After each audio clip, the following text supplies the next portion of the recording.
Carlo আনচেলত্তিকে এই জন্যই হয়তো ডন বলা হয়। তার এক সিদ্ধান্ত বদলে দিয়েছে নেইমারকে। অন্য কোচদের মতো তারকা খ্যাতি দেখে বাড়তি সুবিধা দেননি আনচেলত্তি, যার ফলাফল পাওয়া যাচ্ছে হাতে নাতে। নেইমার এখন গত বছরের মধ্যে সেরা ফিটনেসে রয়েছেন। নিজেকে ফিট রাখতে করে যাচ্ছেন বাড়তি পরিশ্রম, যার ফলাফল পাওয়া যাচ্ছে মাঠের পারফরমেন্সে। 2026 বিশ্বকাপের আগে নেইমারের এমন প্রত্যাবর্তন সমর্থকদের জন্য দারুণ খবর। তবে এর পেছনে আছে আনচেলত্তির মাস্টার স্ট্রোক, যেটা বোঝা যাচ্ছে ব্রাজিলিয়ান সাংবাদিকের মন্তব্যে। গত 2 যুগের ফুটবলে সবচেয়ে বড় তারকাদের একজন নেইমার জুনিয়র, যার নাম শুনলেই ফুটবল প্রেমীদের চোখে ভেসে ওঠে জাদুকরী ড্রিবল, অপ্রতিরোধ্য গতি আর গোলের উল্লাস। কিন্তু 2 বছর আগে নেইমার পাড়ি জমিয়েছিলেন সৌদি আরবে, যেটা ছিল তার ক্যারিয়ারের জন্য বিপর্যয়কর সিদ্ধান্ত।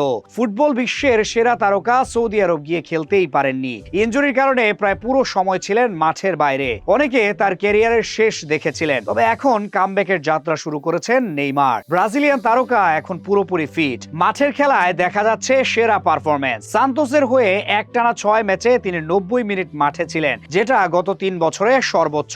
গত কয়েক বছরে নেইমার কখনোই একটানা 6টি ম্যাচ শেষ করতে পারেননি। মাঠে নামলেও আংশিক সময় খেলেছেন। সেই নেইমার এখন এতটাই ফিট, পারফরম্যান্সও করেছেন অসাধারণ। 6 ম্যাচে করেছেন 3টি গোল। তার পায়ে দেখা যাচ্ছে সেই আগের মতো জাদুকরী ড্রিবল, যেটা চিরদিন ব্রাজিল সমর্থকদের স্বপ্ন দেখিয়েছে। তবে এই প্রত্যাবর্তনের পেছনে রয়েছে আনচেলত্তির অবদান, এমনটাই বলছেন ব্রাজিলিয়ান সাংবাদিক। যেই নেইমার আগে ফিটনেসের খেয়াল রাখতেন না, কিছুদিন পর পর করতেন বিতর্কিত কর্মকাণ্ড, সেই নেইমার এখন ফিটনেসের জন্য প্রতিদিন ঘাম জড়াচ্ছে। এই পরিবর্তন এমনি এমনি হয়নি। কার্লো আনচেলত্তি দায়িত্ব নিয়েই প্রথম যে স্কোয়াড ঘোষণা করেছিলেন, সেখানে নেইমারের জায়গা ছিল না। পুরোপুরি ফিট নয় বলে তাকে স্কোয়াডে রাখেননি আনচেলত্তি। ব্রাজিলিয়ান সাংবাদিকের মতে এটা ছিল নেইমারের জন্য একটা সতর্ক বার্তা। ফিটনেস ছাড়া তিনি ব্রাজিল দলে জায়গা পাবেন না, সেটাই বুঝিয়েছিলেন আনচেলত্তি। কোচের এই সিদ্ধান্ত কাজে দিয়েছে। নেইমার বুঝতে পেরেছেন ক্যারিয়ারের শেষটা রাঙানোর জন্য এখনই উপযুক্ত সময়। কিন্তু পরিশ্রমটা